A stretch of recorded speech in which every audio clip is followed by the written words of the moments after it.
Welcome back, everybody, to another episode of the Even Your Dynasty Show. On today's video, we're going to go talk a little bit about the Andrew Baggarly article that was written yesterday regarding the Giants, plans to probably reduce their payroll a bit going into 2025.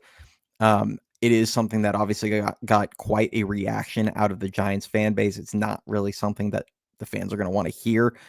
I do think there is some logic into like why it's going to happen and why it's most reasonable people would have expected that going into next season. But there are a few things that were written that I feel like missed the mark a little bit. So we're going to dive into those things. But before we get to that, the first thing I want to do is thank everybody because as of yesterday, we hit 1,000 subscribers.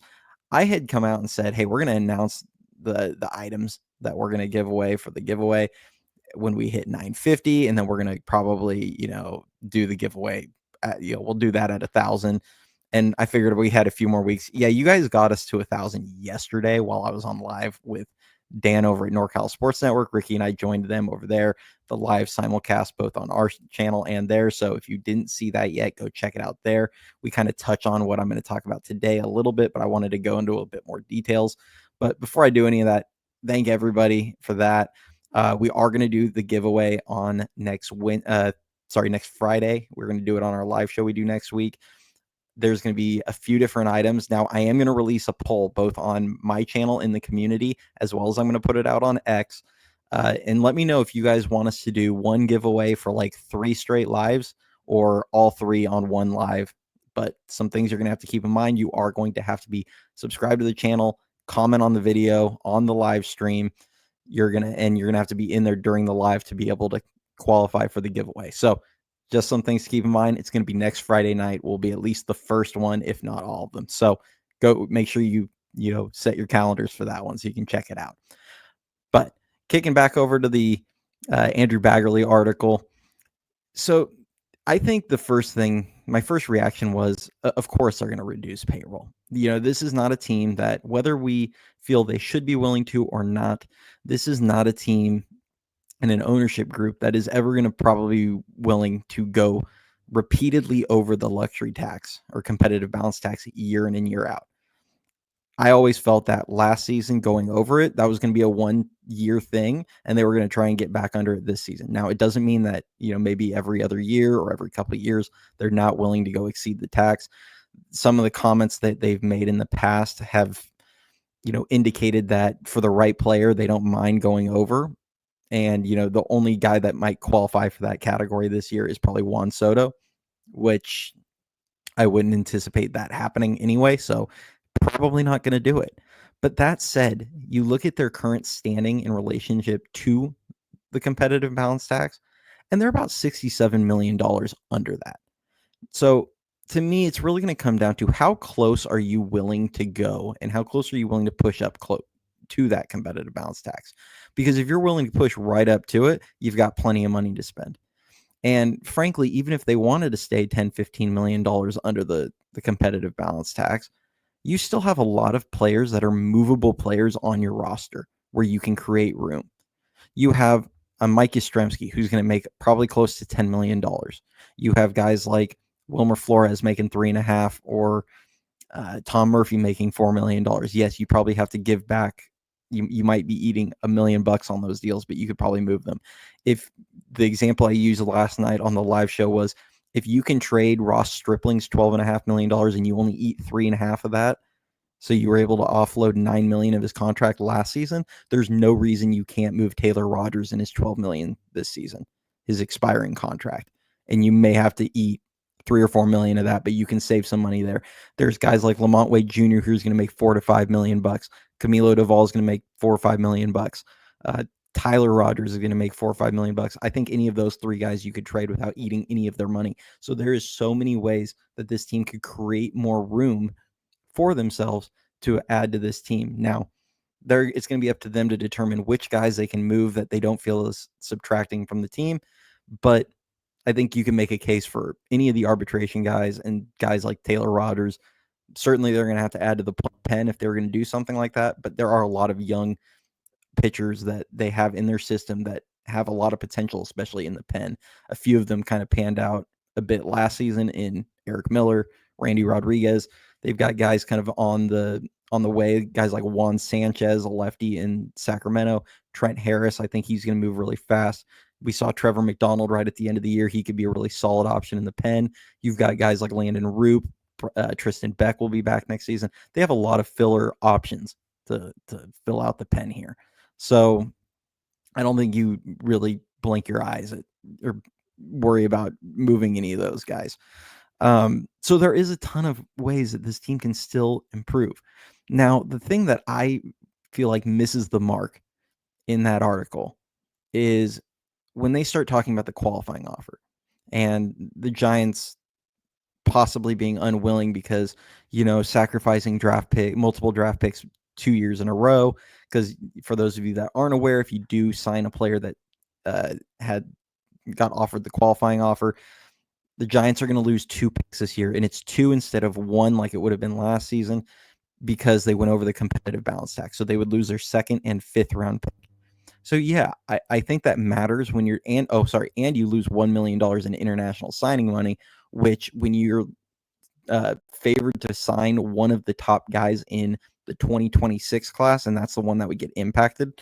When you're favored to sign a guy that might be the top ranked guy again, there losing $1 million or $2 million, it could impact you. Now, it probably won't. They lost $1 million in their signing pool money for this draft class, this international signing period from signing Snell and Chapman last year, and by all accounts, Josué Gonzalez is still going to sign with the Giants, and they're still going to get like the 27th ranked. I think it's like the 27th ranked international prospect on top of that. So they are going to still get a pretty good top end of that haul, but it's something to keep in mind. And I think that means they won't. I don't see them being willing to sign multiple guys unless Juan Soto is willing to be one of those guys. But there's no reason that this team should be unwilling to part with it if they're going to sign a guy of Willy Adames, Santander, Corbin Burns, Max Fried. Like there's 4 or 5 guys that are true impact players that it should not impact them if they can convince one of those players to take their money and come. So I understand why they would be, maybe more attracted to a guy like Ha-Seong Kim over Willy Adames because of the lack of the qualifying offer. But it makes no sense that you're not willing to try and go get an impact player, a guy, especially if you think you're going to be competing in the next couple of years. Because if you're not willing to sign a qualifying offer guy and you're only going to go get guys like Ha-Seong Kim, or you're going to chase him as well as like a mid-level starter, like you go get a Jack Flaherty or a Nathan Eovaldi, which I'm fine with those guys. Like I'm an advocate for those guys. I just think you also should try and get a Santander and Adames with those 2 people. But if you're just going to do that and then sign like a Paul Goldschmidt, are you really trying to win this season? And then if you're not really trying to win this season, why would you keep players like Mike Yastrzemski around? Why would you keep players like Lamont Wade starting or, any number of these guys? Because at that point, if you're not trying to win, then go young. But then if you're going to go young, why the hell did you sign Matt Chapman to a 6-year, $151 million contract at going into his age 32 season? So it just kind of brings me to this point where what's the plan? Are you trying to reboot? Are you trying to rebuild? Are you trying to, build up and take gradual steps? But, all those things, it's like if you're going to do that, if you're trying to build up and you're not going to just go into a rebuild or whatever you want to call it, if you're not going to just try and build yourself up, then it just makes everything else pointless. But if you're going to try and build yourself up, then you can't worry about 2 draft picks when your farm system's already toast. Like, and yes, there are a lot of guys with potential, but when you are a bottom 5 farm system in the majors, and no matter what you draft in the next year, like it's going to take multiple years to recover that. You're going to get a top international signing guy that could probably be one of the best prospects in baseball in a month or so. Next year, you're supposed to get another one. you can recover this as long as you don't whiff on your first round picks the next couple of years. You can build that farm system pretty quickly, even without those 2 picks. But if we're going to sit around and waiting for our farm system and we're concerned about 2 picks that we're going to have in the next year, you're like you're going to be sitting here for 5, 6, 7 years watching the Dodgers raise a bunch of World Series trophies and division titles, and you're doing nothing to even try and compete. So that's where I think it's just a little out of touch if that's the route they want to go. But that said, it does run a bit counter to what some of the comments they've made. Greg Johnson himself said we're willing to go over for the right player. We don't have a set budget. We're willing to spend, if to get the right guys in, if we think it's best to try and win. Posey said, allegedly, even from Baggarly, Posey said that Baggarly said when Posey got the deal done with Chapman, he basically did it with the promise of we're going to spend. So it just, to me, I don't mind cutting back a bit. I think it makes a lot of sense getting under, but I think we all need to take a step back and wait and see what they end up doing as far as how far do they cut back. Is it just Kim?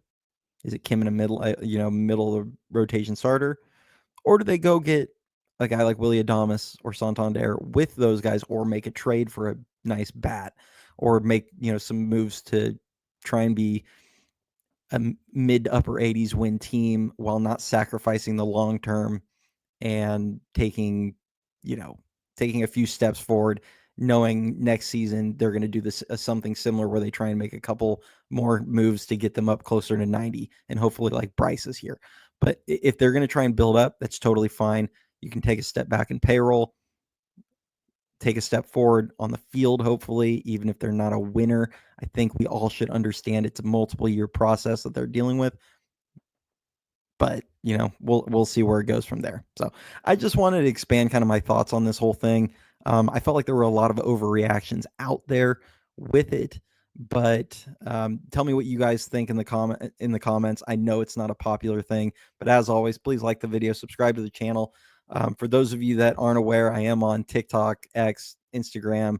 Post a lot of shorts usually from these videos on TikTok and Instagram, as well as occasionally some other stuff. But check down those socials down on the bottom of the screen in front of you. Other than that, we will send out probably an announcement on X and the community as far as what the items are that we're going to be giving away. And then I'll put that poll out so you guys can determine how we do that, how we go about that and how many we give away next week. So appreciate you all, and I will catch you next time.